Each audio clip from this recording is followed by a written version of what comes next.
అధికారంలో లేనప్పుడు TDP party గాని, జనసేన గాని అధికారంలో లేనప్పుడు ఏంటంటే అప్పుడు కూడా డిఫెండ్ చేశారు. అప్పుడు హ్మ్. కూడా ఫైట్ చేశారు. అప్పుడు కూడా మాట్లాడారు. హ్మ్. రైట్ ఇప్పుడు అధికారంలోకి వచ్చిన తర్వాత కూడా ఇప్పుడు కూడా మీరు డిఫెండ్ చేస్తున్నారు. ఎందుకని? మేము న్యాయంగా ఉన్నాం కదండి. ఇప్పుడుండే కూటమి ప్రభుత్వం న్యాయబద్ధమైనటువంటి ప్రభుత్వం. హ్మ్. అన్యాయంగా ఒకరిని దుర్భాషలాడేసి, ఒకరి మీద నోరేసుకొని పడిపోయి హ్మ్. అట్లాంటి తత్వం కాదు. హ్మ్. ఇప్పుడుండే సీఎం ఎవరైతే ఉన్నారో అలాంటి వ్యక్తి కాదు. హ్మ్. అందరిని కలుపుకొని పోయే రకమే కానీ, బట్ వీళ్ళు ఏదో అంటారు కదా! ఇప్పుడు దున్నపోతులు, ఎద్దులు ఎట్లా మొరాయిస్తాయి లాగేటప్పుడు ముక్కుకు తాడేయాలని. ఆ విధంగా అట్లా ట్రీట్మెంట్ ఇవ్వాలి వాళ్ళకి. ఓకే. కానీ వాళ్ళ నోటికి అద్దు అదుపు ఉండదండి. ఇప్పుడు ఏదైతే నెక్స్ట్ సీఎం ఇప్పుడు ఎవరికైనా చెప్తున్నాను ఒకటే మాట ఏంటంటే, నెక్స్ట్ మనం మళ్ళీ ప్రజల్లోకి వెళ్ళాలి, ఓట్లు వేయాలి, మళ్ళీ మనం పదవిలోకి రావాలి అని అంటే ఉండే ప్రభుత్వంతో పోతా ఉండాల. ఏకీభవిస్తూ పోతా ఉండాలి. తెలియగలవాళ్ళు చేసే లక్షణం. మరి ఎవరు వీళ్ళకి సలహాలు ఇస్తారో నాకు తెలియదు కానీ ఎంతసేపటికి వాళ్ళు చేసిన మంచి చెప్పకుండా చెప్పాలి కదా, మంచి కూడా కంపెనీలు వచ్చినాయి తీసుకొచ్చి చెప్పాలి కదా, అవి చెప్పరు. ఎంతసేపటికి ఏదైనా చిన్న మిస్టేక్ ఏదైనా జరిగింది అనుకో, ఎట్లాంటి మిస్టేక్స్ అంటే అవి ఎక్కడో ఒక అమ్మాయిని పాడు చేశారో, లేకపోతే ఏదైనా హత్య జరిగిందో, లేకపోతే ఎవరన్నా ఇట్లా ఏదన్నా చేసుకుంటారు కదా, వాటి గురించి వస్తారండి ముందుకి. ఇంకా మిగతా జరిగిన మంచి గురించి చెప్పరు. అది వీళ్ళు చేసే ధోరణి అనమాట ఈ వైఎస్ఆర్సీపీ ప్రభుత్వం నాయకులు. ఇది ఓకే. అంటే పర్టికులర్‌గా మీరు రోజా గారిని గాని, లేదంటే శ్యామల గారు గాని, లేకపోతే శ్రీరెడ్డి గారిని గాని వారి గురించి మాట్లాడడానికి కారణం ఏంటి? వారి గురించి మాట్లాడడానికి కారణం అంటే వాళ్ళు మాట్లాడేది అదే కదండి. ఇప్పుడు సపోజ్ రోజా గారు ఉన్నారు. రోజా గారు సరిగ్గా పరిపాలన చేసి ఉండుంటే, ఆ ప్రజలతో అక్కడ మమేకమైపోయి ఆ ప్రజల బాధలన్నీ తెలుసుకొని ఉండుంటే ఈ రోజు గెలిచుండేది కదా. ఎందుకు గెలవలేదు? మీరంటారు మరి అప్పుడు ప్రభుత్వము అప్పుడు కాదు అప్పుడు ప్రభుత్వము బాబు గారు ఉన్నప్పుడు గెలిచిన వాళ్ళు మళ్ళీ 21 సీట్కి 23 సీట్లకి ఎందుకు వచ్చారని మీరు అడగొచ్చు, క్వశ్చన్ చేయొచ్చు. అప్పుడు స్టార్టింగ్ లో విడిపోయినప్పుడు చెట్టు కింద కూర్చొని పరిపాలన చేశారు. ఆయన 1 by 1 డబ్బులు లేకపోయినా తెచ్చుకొని చెట్టు కింద కూర్చొని ఒక పరిపాలన చేసుకుంటూ అన్ని కట్టించి, బిల్డింగ్స్ కానీ అన్ని కట్టించి అమరావతి కూడా సగం కంప్లీట్ చేస్తూ మధ్యలో దిగిపోయారు. సో ఆయన గొప్పవాడా? నువ్వు 5 ఏళ్ళు కూడా నీకు పదవి వచ్చినప్పటికీ నువ్వు గొప్పవాడు. ఎవరు గొప్పవాళ్ళు? ఈ రోజా మాట్లాడుతుంది. మరి నీ నగరిలో నేను ఎందుకు చిత్తుగా ఓడించారు? నువ్వు అంతా మంచి చేస్తుంటే మరి మీరు 151 సీటుకి వెళ్ళినప్పుడు మేము ట్యాంపరింగ్ చేసామని అంటే మమ్మల్ని నో అన్నారు కదా. మరి అప్పుడు ఒక మాట ఇప్పుడు ఒక మాట. నిజాయితీ పరుడు ఎప్పుడు ఒక మాట మీదే ఉండాలి, అట్లాగే మాట మార్చకూడదు కదా. మరి మీరు గెలిచినప్పుడేమో ట్యాంపరింగ్ లేదు, ఇప్పుడు మేము ఎక్కువ స్థానాల్లో గెలిచినప్పటికీ మాకు ఇప్పుడు ట్యాంపరింగ్ జరిగిందా? అది ఎట్టు మాట్లాడతారు? నాకు అందుకే రోజా గారు మాట్లాడే మాట అసలు నచ్చదు. ఆవిడ ఎమ్మెల్యేగా ఉన్నప్పుడు జబర్దస్త్ స్కిట్లు అన్ని చేసిందా, డాన్సులు చేసిందా స్టేజ్ మీదకి వెళ్ళి? మరి ఎక్కడ పరిపాలన చేసింది ఆవిడ? ఎక్కడ ప్రజల్లోకి వెళ్ళి ఎవరి ప్రజల ఇది వాళ్ళ యొక్క బాధలు కనుక్కునింది? లాస్ట్ ఎలక్షన్ లో మూమెంట్ లో 1 2 నెలల ముందర పోయి ఏదో ఒక గుర్కా వేసుకొని పోతున్నట్టు తెలిసిపోతే అయిపోతుందా? కాదు కదా. అందుకు కోపం. అంటే ఆ మధ్య రోజా గారు అన్నారు, మీరు అన్నట్టుగానే అది జబర్దస్త్ లో కూడా చేసుకున్నారని చెప్పన్నారు. అంటే రోజా గారు ఏంటంటే గెలిచిన తర్వాత ఏంటంటే ప్రభుత్వం మీద దృష్టి పెట్టకుండా సినిమాల మీద దృష్టి పెడుతున్నారని చెప్పి పవన్ కళ్యాణ్ గారిని కూడా విమర్శించడం జరిగింది. మరి మీరు ఏమంటారు దానికి? అట్లా అవడానికి హక్కే లేదు. ఇప్పుడు నువ్వు ఇది అని చూపిస్తే నా సాయి 3 ఏళ్ళు చూపిస్తున్నాయండి, రైట్? ఇప్పుడు నువ్వు ఎమ్మెల్యేగా ఎంపీగా ఉన్నప్పుడు కూడా నువ్వు జబర్దస్త్ చేసావు, స్టేజ్ల మీద డాన్సులు వేసావు. అది నీ ప్రొఫెషన్. నువ్వు ఫిల్మ్ యాక్టర్ గా నువ్వేదో ఒక హీరోయిన్ గా నువ్వు చేయలా. నువ్వు ఒక హీరోయిన్ గా చేసిండుంటే జయలలిత గారు కూడా ముఖ్యమంత్రి అయినా చేశారా ఏమో నాకు తెలియదు, చేయలేదు కదా. ఓకే, నువ్వు క్యారెక్టర్ ఒక హీరోయిన్ గా చేసావు, తర్వాత సపోర్టింగ్ రోల్స్ కూడా చేసావు. నువ్వు మూవీస్ లో చేస్తుంటే ఓకే. నువ్వు అట్లా కాదు, ఒక షోకి వెళ్ళావు, ఆ షో మీద పండగలు కానీ పబ్బాలు కానీ వాటికి డాన్స్ లేసి శేఖర్ మాస్టర్ తో సహా నువ్వు డాన్స్ లేసి చేసావు. శేఖర్ మాస్టర్ ఊరితే డాన్స్ ఆయన వేస్తాడు, బట్ నువ్వు ప్రజాప్రతినిధి అయ్యిండు, నువ్వు ఎలా వేస్తావు? నువ్వు మూవీస్ చేసుకో కావాలంటే. ఇప్పుడు పవన్ కళ్యాణ్ గారు మూవీస్ లో నుంచి ఒక హీరోగా వచ్చి ఈ రోజు ఇదవుతున్నాడండి. ఆయన ఆస్తి మొత్తం ప్రజలకు పెడుతున్నావు. నువ్వేమన్నా పెట్టావా? నాకు తెలిసి రోజా గారు ఎవరో ఒక అమ్మాయిని చదివించిందంట, అది మాత్రమే తెలుసండి. అమ్మాయిని ఇంజనీరింగ్ డాక్టర్ చదివిస్తుందంట, అదొక్కటే తెలుసు. మిగతా నాకు ఇంకేం తెలీదు ఆవిడ గురించి. సో మరి పవన్ కళ్యాణ్ గారికి నీకు పోలికి ఎలా పెడతావు? 75 మంది కౌలు రైతులకి అప్పుడు ఆయన ఒక్కొక్కరు లక్ష రూపాయలు చొప్పున 75 లక్షలు ఇచ్చాడండి. మరి నువ్వు ఇచ్చిన దాఖలాలు ఏమన్నా ఉన్నాయా? అసలు నువ్వు పవన్ కళ్యాణ్ గారిని అడిగే క్వశ్చన్ ఎక్కడ ఉంది? అంత రైట్స్ ఎక్కడున్నాయి నీకు? ఆ అర్హత నీకుందా అని చెప్పేసి అడుగుతున్నా. ఆవిడ అంతకు ముందు నువ్వు జగనన్నతో మాట్లాడే అర్హత నీకుందా అని చెప్పేసి అప్పుడు మాట్లాడిన మాటలు, వాళ్ళు పరిపాలన ఉన్నప్పుడు నోటికి ఏదొస్తే అది మాట్లాడి మాట్లాడిందండి? మరి ఇప్పుడు నేను అడుగుతున్నా ఈవిడ్ని, పవన్ కళ్యాణ్ గారిని నువ్వు మందలించే అడిగే స్థాయి నీకుందా ఇప్పుడు? లేదు కదా. మరి ఆయన హీరోగా వచ్చాడు కాబట్టి మరి ఆయన సంపాదించుకోవాలి, ఆయన ఒక పార్టీ అధినేత, మరి పార్టీ పోషించుకోవాలంటే మీలాగా స్కాములు చేయలేడు కదా. ఒకరిని ముంచి డబ్బులన్నీ వెనకేసుకొని ఆ రకం కాదు కదా. ఆయన సొసైటీ మీద, ఆయన కష్టం మీద వచ్చిన పైసాని అందరికి పెడుతున్నారు, మరి మూవీస్ చేసుకోవాలి కదా. నీలాగా ఆయన ఒక్క యాడ్ కోసం ఎంతమంది కొన్ని కోట్లు లక్షలు ఎదురు చూస్తా ఉన్నాయి ఒక యాడ్ ఇస్తే, కానీ అట్లా చేయలేదు ఆయన. నేను ఒక యాడ్ ఇచ్చేయడం వల్ల అది ఒక మంచిదో చెడో తర్వాత విషయం. రేపు ఎవరికైనా ఏదన్నా జరిగితే ప్రజల గురించి ఆలోచించాడు కాబట్టి ఒక యాడ్ కూడా చేయలేదు. అట్లా అని చెప్పి స్టేజ్ మీదకి ఎక్కుంటే ఇంకా మరిగిన డబ్బులు వచ్చేసిండే. ఇంకా అసలు మాట్లాడే అర్హతే లేదు అసలు నన్ను అడిగితే.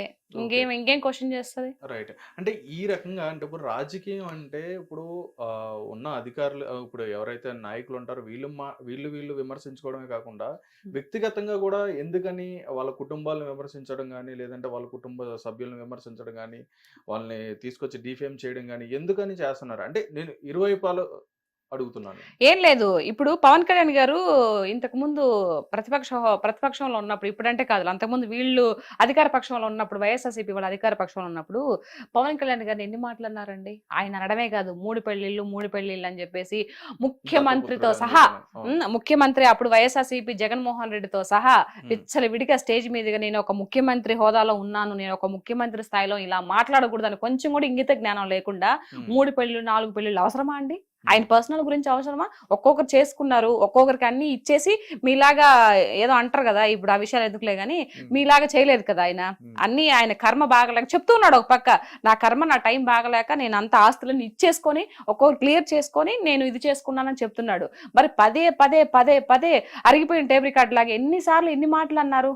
పోనీ ఈయన అనేది కాకుండా మళ్ళా వాళ్ళ అనుచరులతో, ఇప్పుడు బోరగడ్డ నీళ్ళు గాని ఇట్లాంటి వాళ్ళంతా సెకండ్ ఇస్తే నాకు లేపేస్తాను అబ్బా కొడుకుల్ని, ఎవరు చంద్రబాబు నాయుడు గారిని, లోకేష్ గారిని, ఒక్క సెకండ్ చాలు మాకు పైన ఆయన పర్మిషన్ ఇస్తే అంటే పిల్లకాయలని, ఇప్పుడు పవన్ కళ్యాణ్ గారి పిల్లల్ని కూతురు రేప్ చేస్తాను, ఇంట్లో ఆడవాళ్ళని ఇచ్చేస్తాను, ఇవన్నీ మాటలు పనికిమాలిన మాటలు కదా.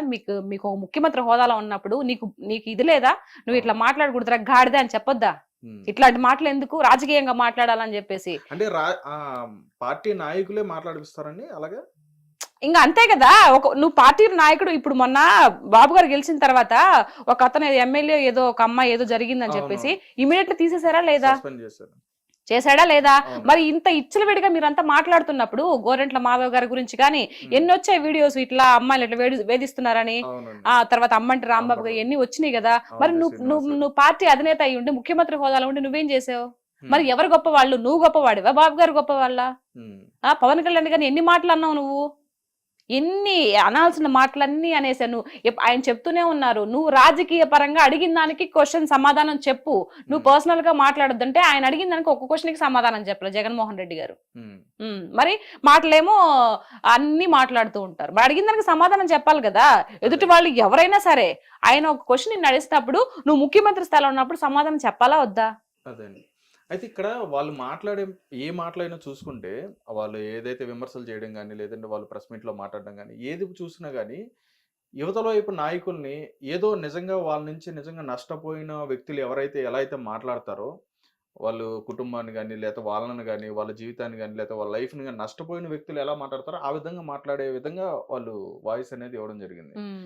ఆ పర్సన్ చూసుకుంటే పోసాని కృష్ణమురళి గారు కానీ, ఆయన మరీ అంటే ఆయన నిజంగా ఏదో కోల్పోయినట్టుగానే మాట్లాడినట్టుగా ఆయన మాట్లాడతాడు. మరి ఎందుకని అలా మాట్లాడతారు? అంటే ఏం లేదు, డబ్బు గురించి అండి, డబ్బు కోసమే ఇదంతా.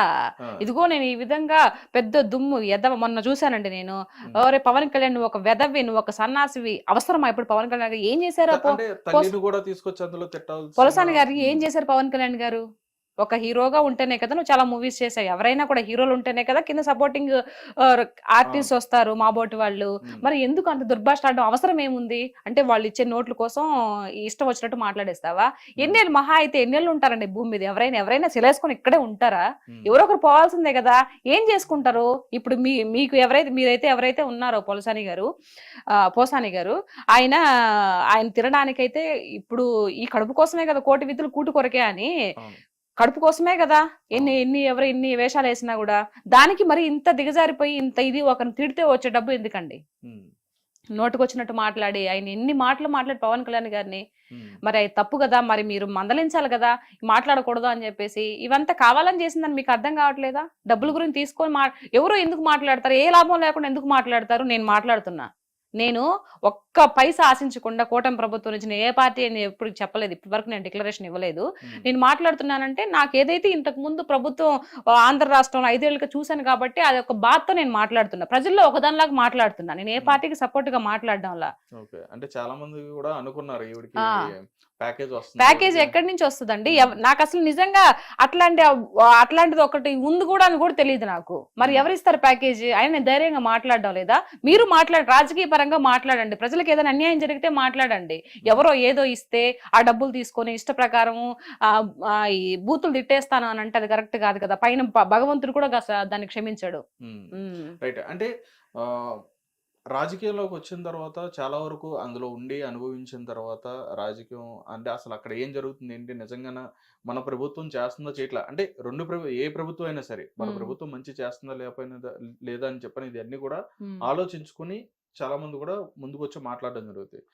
అయితే రీసెంట్ డేస్ లో ఏంటంటే అంటే ఎలక్షన్స్ ముందు రావడం జరిగింది శ్యామలా గారు, కానీ ఈవిడ రావడం జరిగింది. ఆవిడ ద్వారా అయితే మాత్రం ఏ విధంగా ఉందో అందరం కూడా చూసాం. అంటే అనుభవంతో ఉండి మాట్లాడారని చెప్పని అనుకోవచ్చా, లేకుండా మాట్లాడారని చెప్పని అనుకో? లేదండి, అనుభవం లేదు. అనుభవం లేదు ఆవిడకి ఏదో పర్సనల్ ఇష్యూస్ ఏదో కొంచెం సేవ్ చేసినారో ఏమో మరి. ఇప్పుడు ఆ రోజు పిట్టకథతో ముందుకొచ్చింది ఏదో కథ చెప్పి, ఆ కథతో కొంచెం ఇదైపోయింది. ఆ ఇదైన తర్వాత అబ్బా మా జగన్ అనుకో ఉంటాడు, ఈ అమ్మాయి ఇలా ఇంత వైరల్ అయిపోయింది కదా, నా పార్టీకి ఏదన్నా పెట్టుకుంటారు ఏమైనా యూజ్ అవుతుందేమో అని చెప్పేసి ఇప్పుడు అధికార పార్టీ ఏదో ఇచ్చారు కదా ఆవిడకి, ఏదో ప్రతినిధిగా ఇచ్చారు కదా. సో ఇచ్చారు కానీ సేమ్ ఈ దిక్కుమాల సంత అంతా ఇంతేనండి, అని సేపటికి స్క్రిప్ట్ చూడడమే.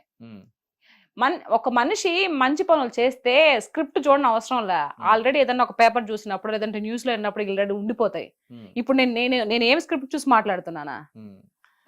అందులో స్క్రిప్ట్ చూడకుండా మాట్లాడే వాళ్ళు ఎవరైనా ఉన్నారంటారు? అంటే మీరు అంటున్నారు కదా స్క్రిప్ట్ చూసి మాట్లాడతారండి, ఎవరు ఎవరైనా స్క్రిప్ట్ చూడకుండా మాట్లాడేవాళ్ళు ఎవరు లేరుగా, అందరూ చూసి మాట్లాడేవాళ్ళు కదా. అవునా? నాకు తెలిసి మేబీ మా రోజక్క అనుకుంటా, మా రోజక్క బాగా మాట్లాడుతుంది, తిట్టడంలో బాగా మాట్లాడుతుంది. హ్యాట్సాప్ రోజక్క నీకు. కొంచెం పర్లా, రోజక్కకి టాలెంట్ ఉంది, రాజకీయ పరంగా కోట్లాడే ఇది ఉంది. కానీ బట్ ఆవిడ ఆ యొక్క పదజాలం ఏదైతే ఉందో అబద్ధాన్ని కూడా నిజంగా చేసి చెప్పి ఇది చేస్తుంది కదా, ఆ టాలెంట్ ఉంది. కానీ బట్ అలాంటి రాజకీయంలో పనికిరావు. ఏదైనా వాస్తవాలు మాట్లాడాలా, వాస్తవాలు ఏదైనా మిస్టేక్ జరిగినప్పటికీ దాన్ని చాలా ఇదిగా చెప్పుకోవాలా, అంతేగాని నోటుకొచ్చినట్టు నీకు గాడిదకి వచ్చినట్టు 20-50 ఏళ్ళు వచ్చుండే ఇట్లాంటి మాటలు మాట్లాడకూడదు. నాకు అవన్నీ వింటుంటే, పవన్ కళ్యాణ్ గారు అన్ని మాటలన్నీ వింటుంటే నిజంగా భలే కోపం వస్తుందండి ఆవిడని చూస్తే. పర్సనల్ గా ఆవిడంటే నాకేం ఇది లేదు, కానీ బట్ ఇలాంటి మాటలన్నీ ఎందుకు మాట్లాడతారు అక్క? మీరు మంచి ఇదిలో ఉన్నారు, మంచి ఎమ్మెల్యేగా ఎంపీగా గెలిచి ప్రజలకి మీరు సేవ చేశారు, అట్లాంటప్పుడు హుందాతనంగా మాట్లాడి, జగన్మోహన్ రెడ్డి గారికి కూడా అట్లా అనిపిస్తుంది నాకు కొన్నిసార్లు. ఎందుకురా బాబు ఇంత హుందాతనంగా మాట్లాడొచ్చు కదా, ఇంత ఆస్తులు ఉన్నాయి, ఇంత పాస్తులు పోయేటప్పుడు ఏం నెత్తిన పెట్టుకొని పోతారు? వైఎస్ రాజశేఖర రెడ్డి గారు ప్రజల్లో ఒక దేవుళ్లాగా గుడి కట్టారు, అందరూ ఎంత మంచి పేరుని సంపాదించుకున్నాడు. ఆయన అనుకోకుండా పాపం చనిపోయాడు, ఏమి నెత్తిన పెట్టుకొని పోయాడు? ఎవరైనా ఏం నెత్తిన పెట్టుకొని పోతారు? నోట్లో మాట జాగ్రత్తగా మాట్లాడాలి కదా అనేది నాకు అనిపిస్తుంది కొన్నిసార్లు. సో ఈ ఇంటర్వ్యూ ద్వారా ఇన్నా పర్వాలేదండి, తెలుసుకున్న మారినా పర్వాలేదు. 10 సార్లు చెప్తే ఒక్కసారి నా ఇంటర్ ఏమో, అందుకని మీరు వీడియోలు పెడతా ఉంటారా? ఇంటర్ ఏమో అనే ఒక బాధ, ఒక నమ్మకం అన్నమాట, అంతే. రైట్ అండి. అంటే ఇప్పుడు నేననేది ఏంటంటే జనరల్ గా ఇప్పుడు మీరు అన్నట్టుగానే వాళ్ళ లాంగ్వేజ్ కానీ ఎవరిదైనా సరే, ఇటు ఏ పార్టీలో అయినా సరే, వాళ్ళ మాట్లాడే విధానం ఎలా ఉంటదంటే చాలా అబ్యూజింగ్ గా మాట్లాడుతూ ఉంటారు, రకరకాలుగా మాట్లాడుతూ ఉంటారు, పదజాలం అనేది చాలా దారుణంగా దూషిస్తూ అన్పార్లమెంటరీ లాంగ్వేజ్ యూజ్ చేస్తూ మాట్లాడుతూ ఉంటారు. కానీ మీరు ఫస్ట్ అన్నారు ప్రజల చేత ప్రజల కొరకే ఎన్నుకున్న అయితే నిజంగా ప్రజలకి ఇప్పుడు ప్రతి ఒక్కరు కూడా, ఇప్పుడు చూడడం వాళ్ళు అంటే ఎవరు ఉండరు, స్మార్ట్ ఫోన్ చేతిలో ఉండదు, ప్రతి ఒక్కరు కూడా వీడియోస్ చూస్తూ ఉంటారు. ఏ ఎమ్మెల్యే ఎలా మాట్లాడు, ఏ ఎంపీ ఎలా మాట్లాడు, ఏ నాయకుడు ఎలా మాట్లాడు, ఏ హీరో ఎలా మాట్లాడు, ప్రతిదీ చూస్తున్నారు. చూస్తున్నప్పుడు ప్రజలు నిజంగా ఇన్ని చూస్తున్నా గానీ వాళ్ళు ఎందుకని, ఎవరైనా సరే ఎందుకని భయపడకుండా ఇంకా అలాగే మాట్లాడుతున్నారు? వాళ్ళ అంటే మా హక్కులాగా ఫీల్ అవుతున్నారు కదా, నా ఇష్టం నేనేమైనా మాట్లాడతాను, ఇప్పుడు నేను మంచిగా స్టిల్ మాట్లాడుతున్నాను, ఇప్పటికీ కూడా ఇప్పుడు ఏదైతే అదే అధికార చెప్తున్నాను పార్టీ కదా, ఉన్నా ఇప్పుడు గానీ నేను మంచిగా మాట్లాడుతున్నాను కదా వీడియోస్, నేనేం బూతులు తిట్టట్లేదు కదా, అది అవును. నా హక్కు. వాళ్ళు కూడా బూతులు తిట్టడం వాళ్ళ హక్కుగా ఫీల్ అవుతున్నారు. సింపుల్ ఓహో! లాజిక్. ఓహో! రైట్. అంటే దానివల్ల ఏంటండి లాభం? ప్రజలకి ఏమొస్తది అందులో? వాళ్ళకి ఏమీ రాదు. అదే మూర్ఖత్వం అంటే అదే అన్నమాట. వాళ్ళకి ఈ విధంగా మాట్లాడితే మనకేం రాదురా బాబు. హ్మ్. పాపం ఏదో జగన్ దగ్గర నుంచి ఒక బిస్కెట్ వస్తదేమో గానీ మిగతా సంబంధించి రాజకీయ పరంగా ఎదగలేరు అనే ఒక చిన్న లాజిక్, హ్మ్. చిన్న పాయింట్ మిస్ అయిపోతున్నారు ఓకే. నాయకులు ఎవరైనా సరే. అందరూ మంచి వాళ్ళేనండి. మనుషుల్లో చెడ్డవాళ్ళు ఇట్లా ఉండరు. వాళ్ళ యొక్క వ్యక్తిత్వం బట్టి వాళ్ళ యొక్క ఇది ఉంటది. ఓకే. అంతే. ఇంక అంతకు మించి ఏం లేదు. కూటమి ప్రభుత్వంలో ఉన్న వాళ్ళందరూ కూడా మంచి నాయకులేనా? మంచి నాయకులు, చెడ్డ నాయకులు నేను అనను. హ్మ్. ఏదైతే కూటమి ప్రభుత్వం ఎవరైతే పైన నాయకుడు ఎవరైతే ఉన్నాడో ఆయన గొప్పవాడు. ఆయన మంచివాడు. హ్మ్. కిందుండే వాళ్ళు మంచివాళ్ళ, గొప్పవాళ్ళని నేను చెప్పను. హ్మ్. ఆయన గొప్ప వాళ్ళ దగ్గర కింద ఉండే వాళ్ళంతా గొప్ప వాళ్ళగానే ఉంటాయి. ఎందుకంటే ఆయన దగ్గర కుప్పి గొంతులు పనికిరావు. మనం హ్మ్. చూసారు కదా, ఒకరిని సస్పెండ్ చేశారు. సో కాబట్టి ఎవరైనా అట్లాంటి ఎదవేషాలు ఏమన్నా వేసేవాళ్ళు ఉన్నా కూడా సెట్ చేసుకుంటారు. హ్మ్. దాని గొప్పతనం ఎవరిది? లీడర్‌ది గొప్పతనం. హ్మ్. ఎవరైతే లీడర్‌గా నడిపిస్తూ ఉన్నారో ఆళ్ళు కరెక్ట్‌గా ఉంటే కింద వాళ్ళు కూడా కరెక్ట్‌గా ఉంటారనేది నా ఉద్దేశం కాబట్టి ఆల్రెడీ నిరూపించుకుంటున్నారు. ఆయన ఇన్నేళ్లుగా సుదీర్ఘంగా ముఖ్యమంత్రిగా చేస్తున్నప్పటికీ వాళ్ళ కింద ఉండే వాళ్ళంతా మంచిగానే ఉన్నారు. హ్మ్. మరి 5 ఏళ్ళు మీరు చేసినప్పటికి ఇప్పుడు ఇంకా బూతులు మాట్లాడుతా ఉన్నారు. ఎవరిది ఫాల్ట్ అంటారు? హ్మ్. నాయకుడిది తప్ప, మీరు ఆ విధంగా మీరు వాళ్ళకి అవకాశం ఇచ్చినందుకు వీళ్ళు తప్ప, ఎవరిని తప్పనాలి? హ్మ్. నాయకుడు బావుందంటే కింద ఉండే వాళ్ళు కూడా మంచిగా పద్ధతిగానే ఉంటారు. ఓకే. అది. మీరన్నట్టుగానే హ్మ్. ఈ పాయింట్ తీసుకుంటే గత కొద్ది రోజుల క్రితం ఏంటంటే ఒక హ్మ్, క్రైమ్ ఇష్యూ మీద పవన్ కళ్యాణ్ గారు మాట్లాడుతా ప్రెస్ హ్మ్. మీట్‌లో హ్మ్.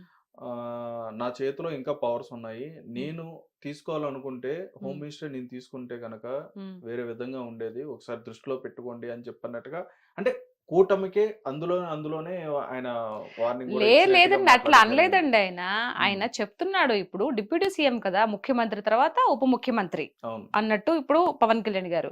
అంటే ఏంటంటే కొంచెం ముందు ఇప్పుడు మన అనిత గారు ఉన్నారు కదా, అవును. ఆలోచిస్తారేమో, కొంచెం ఆలోచించుకోకుండా మీరు ఫార్వర్డ్‌గా ఎళ్లి ముందు చర్యలు తీసుకోండి అని హ్మ్. చెప్పడం, అది సున్నితంగా చెప్పారు తప్పితే దాన్ని పెద్ద ఇది వీళ్ళు చేసిన ఇదనమాట ఇది. ఓకే. ఆవిడకి వార్నింగ్ ఇస్తున్నాడు. నువ్వు లేకపోతే నేను తీసుకుంటాను పవర్స్.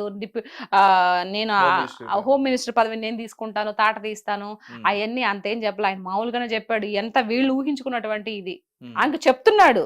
ఇలా చెయ్యమ్మని చెప్తున్నాడు. హ్మ్. నువ్వు భయపడబాకు. మీ వెనక మేమున్నాము. నీకు పవర్స్ ఉన్నాయి. నువ్వు చెయ్యి. దేనికి భయపడబాకు అని చెప్పేసి ఆవిడకి చెప్తున్నాడు. ఓకే. దాన్ని వీళ్ళు ఇలా కన్వే చేశారనమాట. అదే అండి. అంటే చాలా మంది కూడా ఏమంటున్నారంటే, ఇప్పుడు నడుస్తున్న ఈ ప్రాసెస్ చూస్తుంటే, పవన్ కళ్యాణ్ గారు ఎక్కడ చూసినా గాని చాలా యాక్టివ్‌గా కనిపిస్తున్నారు. అవును. ఏదైనా సరే ఆన్ ది స్పాట్ డిసిషన్ అనేది కూడా తీసుకుంటున్నారు. అది హ్మ్. చాలా మంచి పద్ధతి కాదు అని చెప్పినట్టుగా మంచి పద్ధతి మాట్లాడుతున్నారు. ఏదేనండి. ముందు అంటే గెలవక అంత ముందు సినిమాటిక్‌గా చేస్తున్నారని చెప్పని అంటున్నారు మరి. సినిమాటిక్‌గా ఏం కాదు. గెలవక ముందే చెప్పాడు కదా ఆయన. "ఇద్దో గుర్తుపెట్టుకో జగన్, నిన్ను కుక్కట వేలుతో సహా ప్రకటించి వేయకపోతే నా పేరు కొణిదెల పవన్ కళ్యాణే గారు, నా పార్టీ జనసేన కాదని" చెప్పాడు కదా. అది హ్మ్. ఆయన చెప్పలా. వారాహి అమ్మవారు చెప్పించారు. ఇప్పుడు మొత్తము తీస్తుండేది కూడా అందుకే. హ్మ్. ఎక్కడెక్కడ ఏం లోతుపాట్లు అన్నీ తెలుసు పవన్ కళ్యాణ్ గారికి. మొత్తం సర్వం తెలుసు. హ్మ్. అన్నీ తెలుస్తాడు. అందరిని బయటికి లాగుతాడు. అవినీతి లేకుండా చేస్తాడనేది నమ్మకం మాకు ఉంది. ప్రజలకు కూడా ఉంది. ఓకే. ప్రజలకి అందరికి ఉంది కాబట్టే ఇచ్చిన వరకు చాలని చెప్పేసి 21 సీట్లకి కట్టుబడ్డాడు. 21 సీట్‌కి ఒక్కటి కూడా మిస్ పోకుండా అన్ని కొట్టేసాడు. ఓకే. అంటే మీరిప్పుడు కూటమి ప్రభుత్వం నుంచి అంటే ప్రభుత్వం దృష్టిలో మీరెలా అంటే, హ్మ్. ఇప్పుడు చంద్రబాబు నాయుడు గారు ఆయన రాష్ట్రానికి సంబంధించి ఏం కావాలనేది ఆయన ఆలోచిస్తున్నారని చెప్పని భావిస్తున్నారు. నెక్స్ట్ హ్మ్. లోకేష్ గారు వచ్చేటప్పటికి కావాల్సిన వనరులు ఏవైతే ఉన్నాయో, వసతులు ఏవైతే ఉన్నాయో ఆయన తీసుకొస్తున్నారని చెప్పని భావిస్తున్నారు. హ్మ్. నెక్స్ట్ పవన్ కళ్యాణ్ గారు గాని, హ్మ్. నాదెండ్ల మనోహర్ గారు గాని వీళ్ళేంటంటే ఎక్కడైతే ఇట్లాగా ఏవైతే అన్యాయాలు కనిపిస్తున్నాయో హ్మ్. అక్కడికెళ్ళి వెంటనే యాక్షన్ తీసుకుంటున్నారని చెప్పని హ్మ్. ఒక ఇదిలో మీరు అంటే ఆ! మీరని తలా కాదు ఒక ప్రతి పని ఒక్కరు కూడా చేస్తున్నారు గదా! అనుకుంటున్నారు. ఆ! అంటే అది నిజమే అని చెప్పని అనుకోవాలా? అంటే ఎవరి పని వాళ్ళు వినిపించదు. ఎవరికి తగిన పని వాళ్ళు చేస్తున్నారండి. హ్మ్. ముఖ్యమంత్రిగా చెప్తారు గదా, ఎవరికి ఏది చేయాలో వాళ్ళకిచ్చిన పదవులను బట్టి అది చేసుకుంటూ ముందుకెళ్ళిపోతుంది గదా ప్రభుత్వం. హ్మ్. దాంట్లో ఇంతకుముందు ఒక్కొక్కటి తవ్వే కొద్దీ బయటకొస్తున్నాయన్నట్టు, హ్మ్. ఇంతకుముందు జరిగిపోతున్న కొద్దీ ఇంతకుముందు ఏం జరిగింది? ఎందుకు జరిగిందలా? ఇన్ని డబ్బులు ఎక్కడికెళ్ళిపోయినప్పుడు ఆటోమేటిక్‌గా ఒకట్లా తీగ తాగుతాడు డొంక కదిలినట్టు ఒక్కోటొక్కటి బయటపడుతున్నాయి గదా! ఇప్పుడు ఓకే. మొన్న షిప్ జరిగింది. హ్మ్. అది వాస్తవమే గదా అక్కడ. ఈ మధ్య బాగా వైరల్ అవుతుంది. సీజ్ ద మరి షిప్ అని చెప్పని. అట్లాంటియి ఇంకా బోలెడన్ని ఉన్నాయి. Hmm. Wait and see. Hmm. అందరూ చూస్తారు. ప్రజలు మొత్తం చూస్తారు. ఎవరిని వదిలిపెట్టరు పవన్ కళ్యాణ్ గారు. ఆయన ఇన్ని రోజులు కూడా ఓపిక పట్టుకొని ఉండింది కూడా అందుకే. 1 by 1 మొన్న లడ్డు ఇష్యూ క్లియర్ చేశాడు. ఇప్పుడు లడ్డు బ్రహ్మాండంగా ఉంది. అంతకు ముందు 5 ఏళ్ళు వరస్ట్ గా ఉండే లడ్డు. మరి ఆ తిరుపతి వెంకటేశ్వర స్వామి ఆయన ఎందుకు అంటే ఆయన ఎప్పుడు చూపించాలి అప్పుడు చూపించారు అనుకో. ఆయన రోజా గారు అన్న కూడా అయింది కదండి, నేను ఎప్పుడు కూడా ఇక్కడికి వస్తానే ఉన్నాను, తిరుపతి రెగ్యులర్ గా వస్తాను నేను. ఎందుకు పోయింది ఆవిడ తిరుపతికి? ఎప్పుడు నాకు రోజా గారు అంటే మన నెల్లూరు స్లాంగ్ వచ్చేస్తుంది. దేనికి పోయింది? ఒక 50 మందిని ఒక 100 మంది వాళ్ళ దగ్గర టికెట్లు ఇదే కళ్యాణం టికెట్లు డబ్బులు తీసేసుకొని వాళ్ళందరూ చూపించి రావడానికి పోయింది. డబ్బులు దుడ్ల కోసమే కదా పోయిండేది. ఏం చేసింది అక్కడ? లడ్డు ఎట్లా ఉంది, ఎంత మాత్రం చేస్తున్నారు, ఎప్పుడన్నా పర్యవేక్షణ చేసింది ఆవిడ? అడగడం జరిగిందా? లేదు. మన చేతికి దుడ్లు వచ్చినాయా, తీసుకున్నామా, నెక్స్ట్ సుప్రభాత సేవకో లేకపోతే వాటికో ఇంకెన్ని టికెట్లు ఉన్నాయి, ఇదే చూసుకోవడం సరిపోయినాయి, ఇదే లక్షలు సంపాదించుకోవడం సరిపోయినాయి. దేవుడి గురించి ఆడపట్టించుకునింది. మనుషులు వదిలిపెట్టినా దేవుడు వదిలిపెట్టడండి. కరెక్ట్ గా ఏదో ఒక రోజు కర్మ ఎవరిని వదిలిపెట్టదో, ఏదో ఒక రోజు మొత్తం బయటకు తీస్తాడు. వెంకటేశ్వర స్వామి ఏమి అక్కడ ఏమి ఆయన విగ్రహం కాదు, సాక్షాత్తు మనిషి ఆయన ఉండేది. మొత్తం ఆయన వీళ్ళు ఏం చేసేది మొత్తం చూస్తా ఉన్నాడు. ఏదో ఒక రోజు రిటర్న్ ఇచ్చేస్తాడు. అయితే ఇక్కడ కూటమి ప్రభుత్వం అనేది కక్షపూర్వకంగానే వైఎస్ఆర్సీపీని టార్గెట్ చేస్తుందని చెప్పని అనుకోవచ్చు. అది అబ్సల్యూట్లీ రాంగ్ అండి. అసలు దాంట్లో ఎంత మాత్రం నిజం లేదు. ఏదైతే ఇప్పుడు జరుగుతున్న ఈ అరెస్ట్ల కాడి నుంచి కానీ, లేదంటే ఇప్పుడు వాళ్ళు సంబంధించిన తీసుకొచ్చి ఇట్లా సీల్ చేయడం కానీ, ఇప్పుడు సరే మీరు చెప్పింది బానే ఉంది. నేను ఒక మాట చెప్పినా, ఇప్పుడు నేను ముఖ్యమంత్రిగా ఉన్నానండి, మీరు మామూలుగా ఉన్నారు, నేను మిమ్మల్ని 100 తిడతా, మీరు నన్ను కేసు పెట్టలేరు, నన్ను కొట్టలేరు, తిట్టలేరు. ఎందుకంటే నేను ముఖ్యమంత్రి హోదాలో ఉన్నాను కాబట్టి నన్ను ఏం చేయలేరు మీరు. మీకు ఎప్పుడు అవకాశం వస్తుంది? పోనీ మీరు చెప్పండి. మిమ్మల్ని అన్యాయంగా కొట్టించా, అన్యాయంగా దుర్భాషలాడా, అన్యాయంగా మీ ఇంట్లో వాళ్ళని తీసుకొని వచ్చి విచ్చలవిడిగా మాట్లాడా, మీరు అప్పుడు ఏం చేయలేకపోయారు, నిస్సహాయ స్థితిలో మీరున్నారు. ఇప్పుడు మీకు పదవి వచ్చింది, ఇప్పుడు మీరైతే ఏం చేస్తారు? నిజంగా మన ఇద్దరు కాన్వర్జేషన్లు జరుగుదాము, నేను ముఖ్యమంత్రిలో మిమ్మల్ని అన్ని ఇది చేసేసాను, ఇప్పుడు మీకు ఆ పదవి మీకు వచ్చింది, ఇప్పుడు మీరేం చేస్తారు? నన్ను చేస్తారా లేదా? అంటే ఇప్పుడు అలా ప్రతిచర్య చేయడం వల్ల ఇది కక్షపూర్వకంగానే మారుతుంది కదా? కక్షపూర్వకంగా కాదు, ఆ విధంగా చేసి అది నీ యొక్క కుటుంబం గురించే కాదు, నిన్ను ఒక్కడిని అనట్లా, నేను నిన్ను ఇబ్బంది పెట్టాను, చుట్టుపక్కల ప్రజలను కూడా ఇబ్బంది పెట్టాను కదా, కార్యకర్తలను కూడా ఇబ్బంది పెట్టాను కదా. మార్ఫింగ్ మరి టీడీపీ మహిళని, జనసేన మహిళలు అందరికి మార్ఫింగ్లు చేసి వేరే ఇది ఫోటోలు పెట్టించి నానా గబరు పట్టించాం కదా. మరి ఇదంతా బాధ రావాలి అని అంటే, సొసైటీ మారాలి అని అంటే, ఇప్పుడు వాళ్ళు చేసిన వాళ్ళకి శిక్ష పడాలా లేదా? పడాలి కదా. పడకపోతే నీకు ఎలా మారుతుంది? అప్పుడు మమ్మల్ని మేము ఎంత చేసినా కూడా మమ్మల్ని ఏం చేయలేకపోయారులే, వీళ్ళు ఏం బేకలేరులే, ఉత్త వేస్ట్ అని చెప్పేసి నీకు గర్వం రాదా? చేసిన వాళ్ళకి ఇంకా ఇది రాదా? వాడు ఒకటి చేసినాడు ఇంక 4 చేస్తాడు, మనల్ని ఏం అనట్లేదులే అని. ఇప్పుడు దాన్ని తగ్గించే నేపథ్యంలో ఉన్నారు తప్పితే ఎవరి మీద తప్పుడుగా కేసులు పెట్టి అదంతా ఉత్త బోగస్ అన్నమాట. కాకపోతే ఏంటంటే ఇప్పుడు ప్రభుత్వం మీద మొత్తం చూసుకుంటే, ప్రభుత్వం మీద ఎలా బురద జల్లాలా, ఎలా వీళ్ళని తొక్కేయాలా అని ఒక నేపథ్యం తప్పితే ఇంకేమీ లేదండి. అయితే శ్రీరెడ్డి గారు ఏం తప్పు చేశారండి? ఆవిడ కూడా మీకు మళ్ళీ అంటే ఒక పార్టీకి కట్టుబడి ఉండి ఆవిడ కూడా వాళ్ళ నాయకుడు ఇప్పుడు నాతో కంపేర్ చేస్తున్నారు. నేను ఎట్లా మాట్లాడుతున్నా? నేను ఎప్పుడైనా బూతులు మాట్లాడానా? పోనీ ఎవరైనా తిట్టానా? అదేలేండి.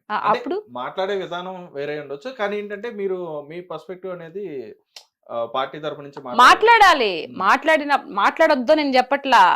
రాజ్యాంగం అందరికి ఇచ్చిన హక్కు, మాట్లాడే హక్కు. అది ఎంతవరకు లిమిట్స్ కొన్ని ఉంటాయి, అవి క్రాస్ చేయకూడదు. ఎక్కువ మించి వాళ్ళు పర్సనల్ మాట్లాడే, మీ శ్రీరెడ్డి నేను పర్సనల్ చెప్పనవసరం లేదు పాపం ఆవిడ గురించి ఎంత మాట్లాడేది ఆవిడకి కూడా తెలుసు. నేను చాలా బూతులు మాట్లాడాను, విచ్చలవిడిగా ఘోరమైనటువంటి మాటలు మాట్లాడాను అందరినీ, నన్ను క్షమించండి అని చెప్పేసి ఆవిడ ఒప్పుకునింది కాబట్టి ఆవిడేం మాట్లాడింది తెలుస్తుంది. లేకపోతే క్షమాపణ చెప్పదు కదా. ఎందుకు నన్ను వదిలిపెట్టండి, నేను వాళ్ళు తప్పు చేశాను క్షమించండి అంటుంది. అనేసి తిట్టాలి అన్ని తిట్టేసి ఎందుకంటే క్రాస్ అయిపోయింది అన్నిటికన్నా. అంటే పెద్ద మాటలు మొదల మాటలు మాట్లాడేసి ఈ రోజు నన్ను క్షమించండి అని అంటే ఎట్లా వదిలేస్తారు? ఇప్పుడు ఆవిడని శిక్షించకపోతే రేపు అందరు మాట్లాడేసి, నా బోటోళ్ళు వచ్చిన వాళ్ళందరూ బూతులు మాట్లాడేసి వీళ్ళు ఏం చేయరులే, ఒకసారి చెప్తే సరిపోద్దులే అనుకుంటే పశ్చాత్తాపం పడిన అది ఎట్లా అండి? తప్పు తప్పే, తెలిసి చేసినా తెలియక చేసినా తప్పు తప్పే, దానికి శిక్ష అనుభవించాల్సిందే, అది ఎవరైనా సరే. మరి అదే అంటే మీరు అన్నట్టుగానే పవన్ కళ్యాణ్ గారు కూడా అదే అన్నారు, మీరు ఎక్కడ కూడా మాట్లాడొద్దు గట్టిగా, అంటే ఇట్లా విచ్చలవిడిగా మాట్లాడొద్దు, ఒకవేళ మాట్లాడి తప్పుగా మీరు మాట్లాడగానే ఈ పార్టీ సంబంధించిన వాళ్ళైనా సరే వెంటనే యాక్షన్ మరి తీసుకుంటే చెప్పారు కదా. ఇప్పుడు ఈవెన్ కూటమి ప్రభుత్వంలో ఉండి కింద కార్యకర్తలు, జనసేన కార్యకర్తలు కానీ, టీడీపీ కార్యకర్తలు కానీ, వాట్ ఎవర్ ఎవరైనా సరే ఏదైనా మించి ఎవరైనా దుర్భాషలు ఆడినా, లేకపోతే బూతులు మాట్లాడినా, లేదంటే అబ్యూజ్డ్ గా ఇది మెసేజ్లు ఏదన్నా చేసినా, ఇట్లాంటి శాస్త్రాలు ఏదైనా చేసినా కూడా వాళ్ళని శిక్షిస్తామని చెప్పి పార్టీ మొత్తం కూడా చెప్పింది కదా. పవన్ కళ్యాణ్ కూడా చెప్పారు కదా. కాబట్టి అది మించి ఎవరైనా మాట్లాడితే తీసేస్తారు, వాళ్ళని మందలిస్తారు. మరి మీరు వైఎస్ఆర్సీపీ ఉన్నప్పుడు ఎవరిని ఆ విధంగా మందలించలేదు కదా. తిట్టండి, కొట్టండి, ఏమైనా చేయండి, చంపేసేయండి, డోర్ డెలివరీ చేసేయండి, ఏమైనా చేసేయండి. నేను మటుకైతే ఇక్కడ కూర్చొని ఉంటాను కుర్చీలు రాజులాగా, మీరు ఏమైనా చేసుకోండి. అలా ఉన్నప్పుడు రాష్ట్రం యాడ్ డెవలప్ అవుతుందండి. ఇష్టం వచ్చినట్టు బిహేవ్. అయితే వీళ్ళందరూ మాట్లాడుతున్నారు, బాగానే ఉంది. కొడాల నాని గారు వీళ్ళు ఎందుకు కనిపించట్లేదండి? అంటే ఎందుకని మాట్లాడడానికి రావట్లేదు అని చెప్పని అనుకోవచ్చు. ఎందుకు అనంటే వాళ్ళు, అంటే నాకు తెలిసిన ఇది చెప్తానండి, నాకు తెలిసింది ఏంటంటే వాళ్ళు ఒక్క విషయం అండి, జగన్ అన్న ముఖ్యమంత్రిగా ఉన్నప్పుడు ఎమ్మెల్యేలు కానీ, ఎంపీలు కానీ, మంత్రులు ఎవరైతే ఉన్నారో వాళ్ళకి ఇవ్వాల్సినవి వాళ్ళకి ఇవ్వాల. వాళ్ళ నియోజకవర్గాల్లో ఏం చేయాలో, ఏం మాట ఇచ్చి వాళ్ళు ఓట్లు అడిగారో అవన్నీ జగనన్న చేయలా. నేను ఉంటే నేనే హీరోగా ఉండాలా, నేనే విలన్ గా ఉండాలా, నేనే పోవాలా అనే తత్వం జగన్ అన్నది. కాబట్టి ఆ రోజు వాళ్ళ దగ్గరికి వెళ్ళి మాట్లాడే కెపాసిటీ కూడా నువ్వు అవకాశాన్ని ఇవ్వలేనప్పుడు, వాళ్ళు నీ దగ్గరికి వచ్చి ఇది అన్నాయి చెప్పుకోలేనప్పుడు, నువ్వు చేయలేనప్పుడు ఈ రోజు ఎందుకు మాట్లాడతారు కొంతమంది అయితే. నాకు తెలిసి ఆయన ఎవరో ఉన్నారండి, ఫినాన్షియల్ మినిస్టర్ ఎవరు, బుగ్గన రాజేంద్ర గారు ఏం పేరు ఆయన పేరు, ఆయన అండి. అసలు ఆయన నాకు వైఎస్ఆర్సీపీలో మంచిగా మాట్లాడే వ్యక్తి ఆయన. నిజంగా నేను ఆయన నిజంగా హ్యాట్సప్ చెప్తున్నా. అసలు ఎంత హుందాతనంగా మాట్లాడతారు, ఎంత ఇదిగా మాట్లాడతాడు. ఆయన వ్యక్తిత్వాన్ని కోల్పోలేదు. ఇంకెవరు లేరు, మిగతా అంతా వేస్టే. రైట్ అండి. అయితే ఇక్కడ ఇప్పుడు మీ ఉద్దేశంలో, అంటే మీరు మొత్తం మా రాజకీయాన్ని కానీ లేదంటే ఫాలో అవుతున్నారు కాబట్టి మీరు అన్నారు, అంటే వాళ్ళు మాట్లాడే మాటలకి నాకు నచ్చక ప్రజల తరపు నుంచి నేను మాట్లాడుతున్నాను అని చెప్పని మీరు అన్నారు. అంటే మీరు ఇప్పుడు చూస్తున్న సిచ్యువేషన్ లో అన్ని ఉన్న కూటమి ప్రభుత్వం కానీ, వైఎస్ఆర్సీపీ కానీ, అన్ని రాజకీయాల్లో నాయకులు కానీ వీళ్ళందరూ కూడా ప్రెజెంట్ ఎలా నడుస్తుంది, అంటే రేపొద్దున భవిష్యత్తు ఏమైనా కనిపించే విధంగా ఉందా, మంచి భవిష్యత్తు వచ్చే అవకాశం ఉందని చెప్పని అనుకోవచ్చు. డెఫినెట్ గా అండి.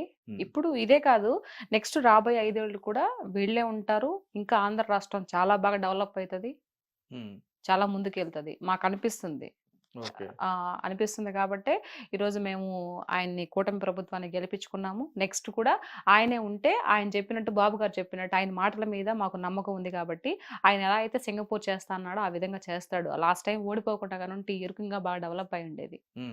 డెఫినెట్ గా రాష్ట్రం ముందుకెళ్ళిపోద్ది, బాగా అభివృద్ధి చెందుద్ది. ఆంధ్ర రాష్ట్రం ఇదిరా బాబు, ఆంధ్ర రాష్ట్రం అంటే అందరు కూడా చెప్పుకునే విధంగా ఆ స్థాయికి తీసుకెళ్తారని నమ్మకం ఉంది పవన్ కళ్యాణ్ గారి మీద, బాబు గారి మీద. రైట్ అండి. మీ మీద విమర్శిస్తున్న వాళ్ళకి మీరు ఏమైనా చెప్పదలుచుకున్నారా? అంటే ఆబ్వియస్లీగా మీకు వస్తా ఉంటాయి, కొన్ని మీరు చెప్తున్నారు, కొన్ని మీరు చెప్పుకోలేకపోతారు. అలా విమర్శించడం కానీ లేదా బెదిరింపులు కానీ ఇట్లాంటివి వచ్చిన వాటికి మీరేం సమాధానం చెప్తారు? నేనే సమాధానం చెప్పనండి. ఏమైనా చేసుకోండి, బెదిరించండి, బూత్లు పెట్టండి, ఏమైనా చేసుకోండి. నాకు దాని గురించి ఆలోచించను. నేను ఈ రోజు ఏం చేస్తానా, రేపు ఏం చేయబోతానా, ఈ రోజు ఏం చేస్తాను గురించి ఆలోచిస్తా, రేపు ఏం చేస్తాను దాని గురించి ఆలోచించను. రేపు సంగతి రేపు, ప్రస్తుతాన్ని గురించి ఆలోచిస్తాను నేను.